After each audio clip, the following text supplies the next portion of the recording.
we can literally watch with our own eyes hospitals and schools. They just bombed a kindergarten in Rafah, you know, and Khan Yunis and Rafah were the little pamphlets in the north told people to go down to avoid being bombed Safety and to zones. avoid being safety zones, quote unquote, but they're sniping people in safety zones. They're blocking humanitarian aid in all regards. Outspoken Cuban-American singer-songwriter aurenJjuregui was catapulted to international fame as a member of Fifth Harmony, one of the best-selling girl groups of all time. And since going solo, her music has racked up tens if not hundreds of millions of hits. She's also just put out a new music video, The Day the World Blows Up, which includes prominent Palestine and Gaza imagery. And Lauren joins us now to speak about it. aurenJjuregui, thank you so much for speaking to us on Real Talk Online.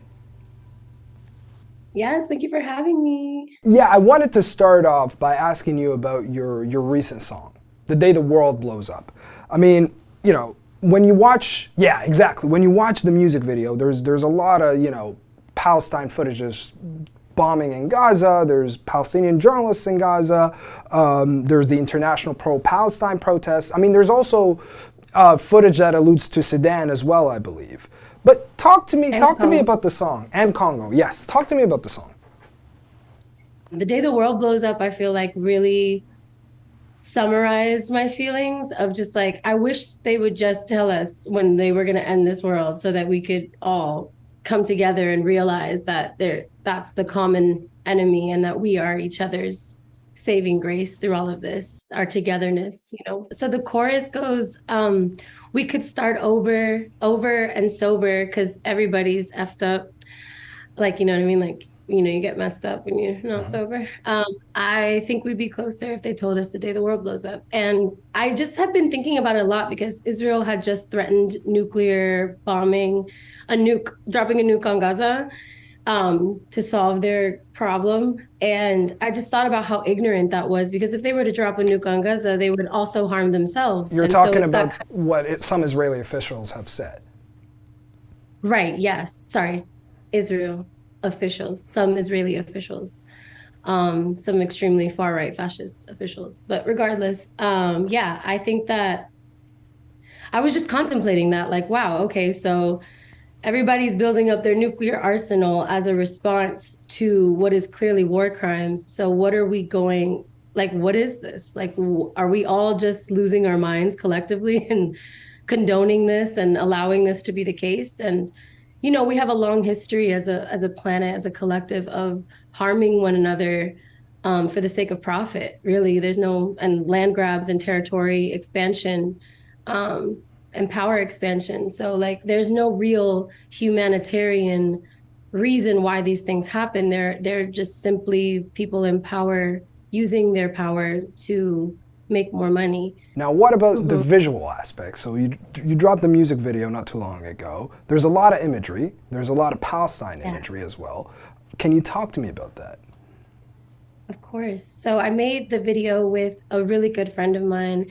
His name's Jauregui, AO Dream on Instagram. And it was literally, we had no budget. I did my own makeup, my own hair, my own outfit. And we had like an idea. I really wanted to use the projector screen to be able to showcase images of what's been going on.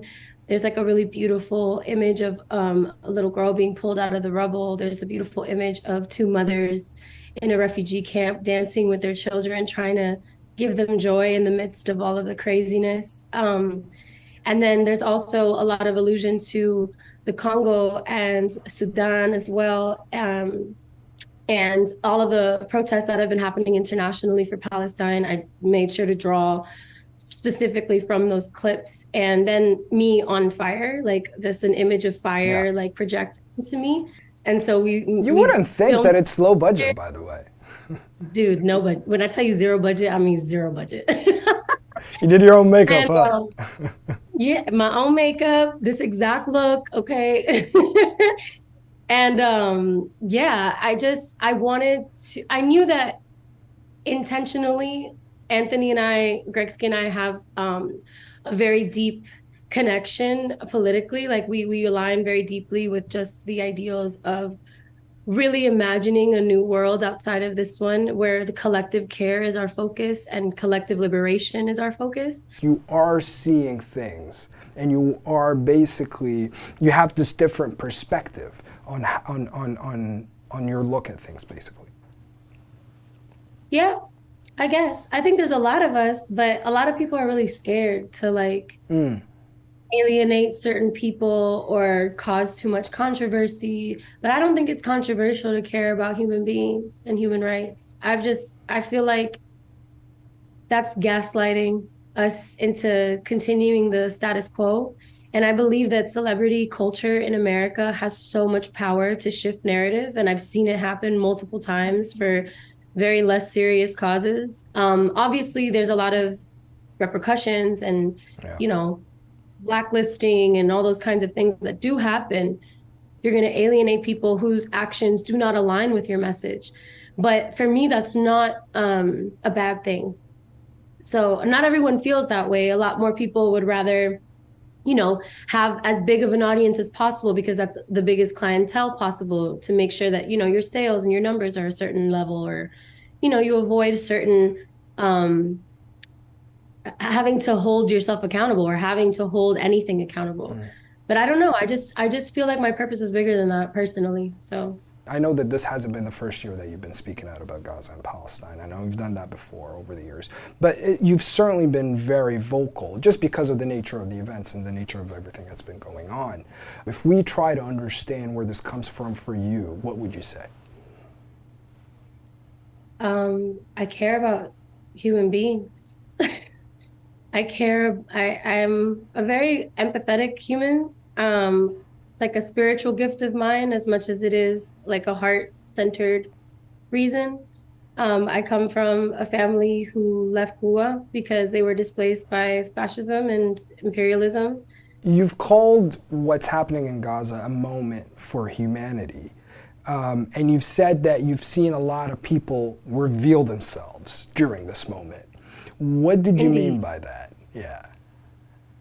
I mean, I feel like it's one of those causes that is strikingly revealing. I think exactly what I said. There is a lot of, I think most revealing is how indoctrinated we all are and how propaganda has done a number on us for the amount of years that it's been happening.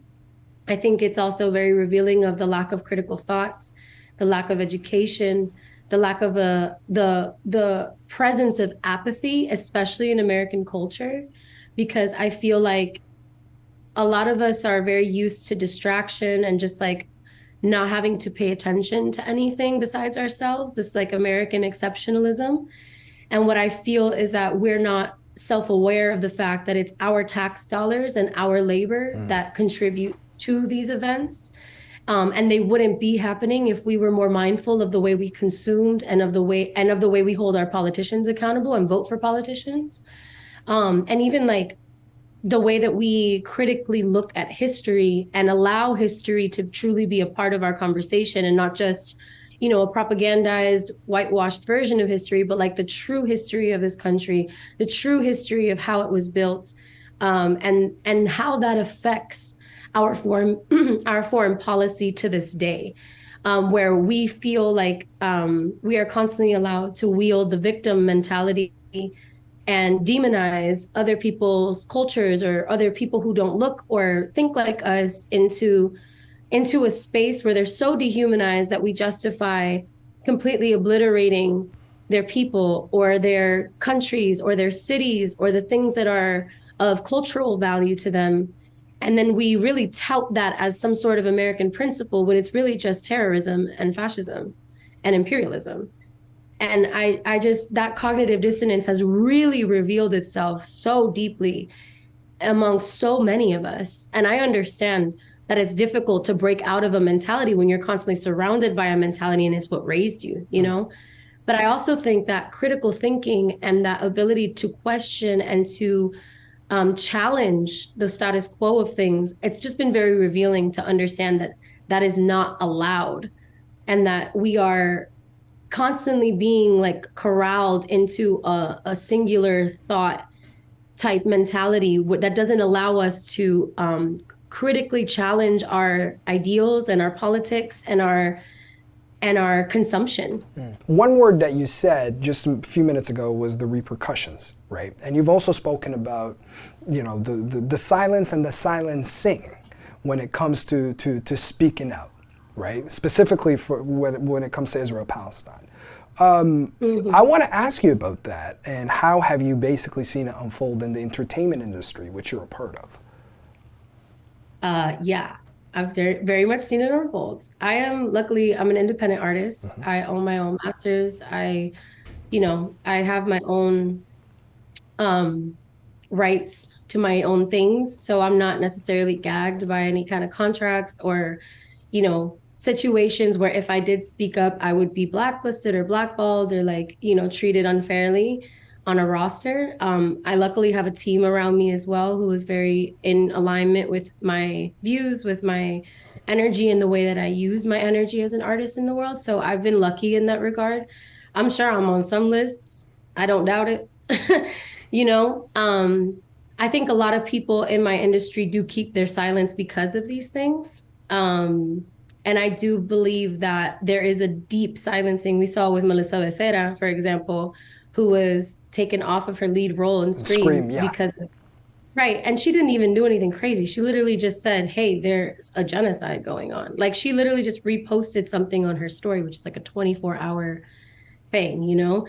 And I've seen a lot of different versions of silencing, certain agencies dropping artists and dropping, people here and left and right, especially people of color, like especially they're brown or Arab or Muslim or Black counter like clients. And I've seen that happen a lot.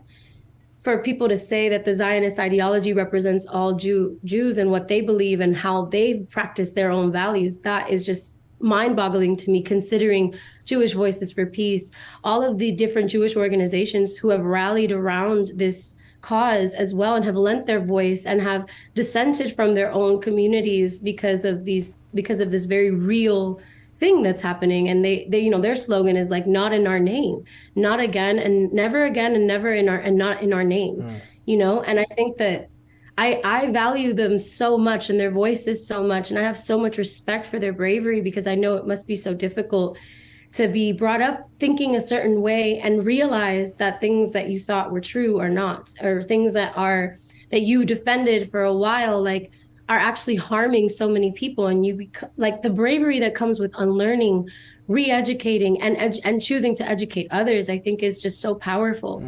And also a testament to the fact that a lot of this is indoctrination. A lot of this is an opportunity for imperialists to continue to profit off of war. And it has nothing to do with values of democracy, because an apartheid state could never represent a democracy. And that is just the truth of the scenario. It's not even like we're making these things up, allegedly this, allegedly that. There are plenty of human rights organizations that have said the same thing for years. But like there's a violation, a very real violation of international law happening, and we're all still debating, and all of their numbers are questioned and alleged. And we can literally watch with our own eyes hospitals and schools. They just bombed a kindergarten in Rafah. And Khan Yunis and Rafah were the little pamphlets in the north told people to go down to avoid being bombed and to avoid being safety zones, quote unquote. But they're sniping people in safety zones. They're blocking humanitarian aid in all regards. There's no food. There's no what. It's just obvious genocide. It's not even a question. And still we're having debates, and people are being silenced and being told that they can't call something a certain thing until it's in retrospect, until we're looking at it in the past tense. And I just don't believe that. I believe that the whole point of the Geneva Convention was to prevent genocide from happening ever again in the capacity that it did in World War II. And we can say like that was the intention. Obviously, it's optics is what we're all seeing. But because the people who are in control being able to pick and choose what is a valid or invalid breach of the Geneva Convention are the same powers that get to use this to destroy countries like Iraq and Syria, and just with impunity because of alleged things that end up not being true. Yeah. For example, when they alleged that there were weapons of mass destruction and there weren't. And we still decimated and murdered over 1 million Iraqis and destroyed their beautiful country just because we didn't agree with their culture and demonized their culture. What about the conversations that you have behind closed doors with whether it's peers or colleagues or people that you know who are also in the industry like you? What's it like, away from the cameras, away from social media? Yeah, I mean, it ranges. I have very candid conversations with people who are in agreement with my energy, people who, see what I'm saying and agree with it. And, I have actually strengthened a lot of beautiful relationships because of like just the nature of the moment and how it's brought people together to like really understand how collectively we really need to like tap into our heart centers. I've also had difficult conversations with people What were those who, like? interesting. But I'm not gonna lie, like for some people, the ignorance is just not something you can save. It's a very deep indoctrination. It's not something that they're willing to open up their hearts to. So I can't really like help those kinds of people. But then I also have people who approach me curiously and are just like, why do you feel this way? Like, this is what I've been taught. And I'm able to challenge that. And I'm able to be like, well, this is what I've seen as an unbiased person, because I'm neither Jewish nor cousin. You know what I mean? I'm not Muslim and I'm not Jewish. So I don't have like a personal stake in these things. Um, energetically, but I can see things objectively from a humanitarian perspective because that's how I look at the entire world. Do you think if it weren't for these repercussions, if it weren't for the threat of losing out on projects, right, losing out on deals, that we Well, would, money. or money, whatever it may be, do you think that we would be seeing more voices come out from the entertainment industry, for example? Absolutely. Absolutely. Yeah. Hollywood is very much like a clique, and there is a hierarchy. I think many people know this. I think many people are aware. And silence is the best policy in that circumstance because you don't risk anything. And there are a lot of people behind the scenes who are like, thank you for what you're doing, who are completely silent, who do agree with the cause, but aren't willing to sacrifice their position or their ability to continue to move in this industry the way that they do. So I think it's really difficult for a lot of people to, want to throw that away over the sake of an issue that they don't see themselves directly connected to because they don't understand like it's American dollars doing all of this stuff. Yeah. And on that note, Gaza is very much anticipated to become an election issue in the U.S. Elections in November. I mean, how do you see it play out?